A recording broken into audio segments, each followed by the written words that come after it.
जी, हमें उम्मीद है तब तक आपने नोट कर लिया होगा। मैं अगला चीज़ आपको बताने की कोशिश करता हूँ। अभी आपको मैंने एक सूत्र बताया था, alpha into beta equal to C by A, जिसको मैंने कहा था अचर पद। अचर पद और नीचे बताया था आपको अचर पद। अचर पद और नीचे बताया था एक्स का गुणांक, स्क्वायर का गुणांक। तो alpha into beta, alpha plus beta का मूलों का योग कहते हैं, शून्य का योग कहते हैं। तो बताइए आप कि ये क्या होगा? तो ये होगा शून्य का गुणनफल।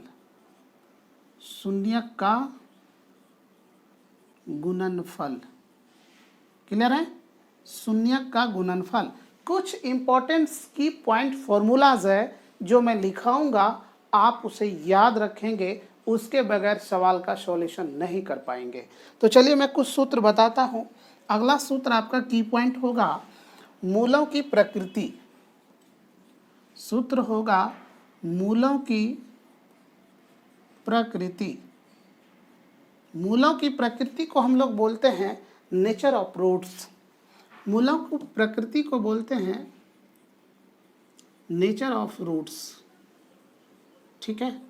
मूलों की प्रकृति को हम लोग बोलते हैं नेचर ऑफ रूट्स। अब यहाँ पर एक सूत्र आपके सामने आएगा, x equal to minus b plus minus under root b square minus 4ac बटे, ठीक है, बटे 2a। मैं सारी चीज़ों को अवगत कराऊंगा, a क्या है, b क्या है, बी स्क्वायर माइनस 4ac क्या है, वो सारे फार्मूलास को मैं बताऊंगा।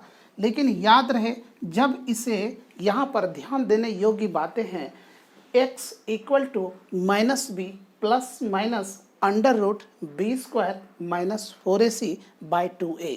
तो इसमें दो फॉर्मेट आ जाएगा। चूंकि आपने मूलों की प्रकृति टू टाइप का देखा, एक अल्फा एक बीटा।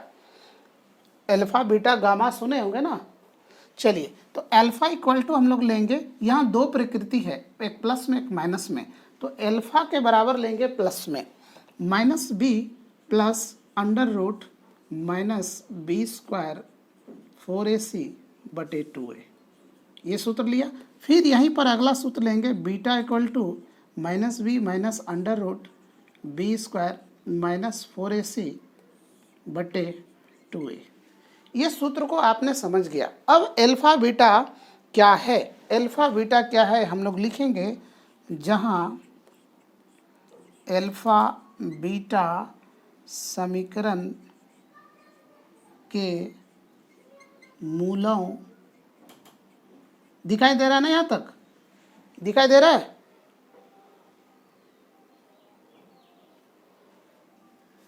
के दो भिन्न, ठीक है, घोतक हैं, ठीक है। यहां तक आपको समझने में कोई दिक्कत आ रही? मैंने कोई सवाल अभी तक नहीं आपको बताया, ये कोई सवाल नहीं है, ये आपका फॉर्मूला है। फॉर्मूला आपको याद नहीं रहेगा तो आपको बनाने में काफ़ी दिक्कतों का सामना करना पड़ेगा। अगला देखिए आपका क्या है, डी का मान किस रूप में लेंगे? डी का मान आप लोग फटाफट फॉर्मेट बनाइए, ठीक है। डी का मान मूलों की प्रकृति, यहाँ पर लिखेंगे मूलों की प्रकृति, और इधर हम लोग लिखेंगे सूत्र। देखिए डी का मान, अगर डी, फर्स्ट कंडीशन, अगर डी इस कंडीशन में हो, डी जीरो के इस कंडीशन में हो, आपको मैंने बताया था greater than, less than, equal to, ये तीन कंडीशन होते हैं।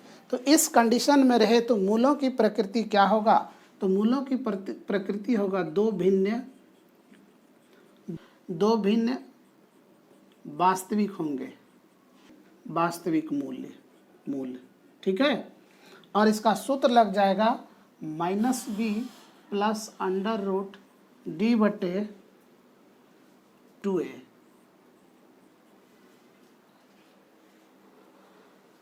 ठीक है। Minus b plus minus under root d बटे 2a, ये सूत्र है। अगर दूसरी कंडीशन में d 0 के बराबर हो, जब d 0 के बराबर हो तो दो बराबर वास्तविक मूल होंगे। दो बराबर वास्तविक को मैं शॉर्ट में लिख देता हूँ, वास्तविक मूल होंगे। ठीक है, दो बराबर वास्तविक मूल होंगे और इसका सूत्र लगेगा माइनस बी बाय ए। यहाँ तक समझ पा रहे हैं। और तीसरा होता है कंडीशन, देखिए मैंने क्या बताया, ग्रेटर देन और less than. D equal to अगर इस तरह से हो तो कोई वास्तविक मूल नहीं होगा, कोई वास्तविक मूल नहीं होगा। और इसके लिए हम लोग सूत्र क्या लगाएंगे, कोई नहीं। आप सब समझ जाएंगे, सवाल को जब बनाएंगे ना सब समझ जाएंगे और परेशानियां कुछ नहीं होगी। अगले दिन की जो मेरी टॉपिक होगी एक्सरसाइज 4.1 में स्टार्ट करूंगा। ठीक है, अगले दिन मैं आपका टॉपिक जो स्टार्ट करने जा रहा हूँ ये स्टार्ट करूँगा। और एक सूत्र और भी होता है, एक स्टार पॉइंट आप लिख लेंगे, d बराबर b² माइनस 4ac। इस सूत्र का भी हम लोग इस्तेमाल करेंगे।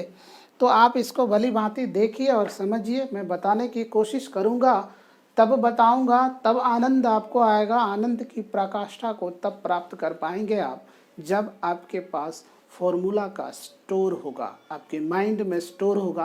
नहीं तो पता चलेगा कि सवाल आप बनाने बैठे हैं, आपको फॉर्मूला ही याद नहीं है, तो सवाल टस से मस नहीं होगा और वहाँ पर आप दुखी हो जाएंगे। ठीक है, धन्यवाद।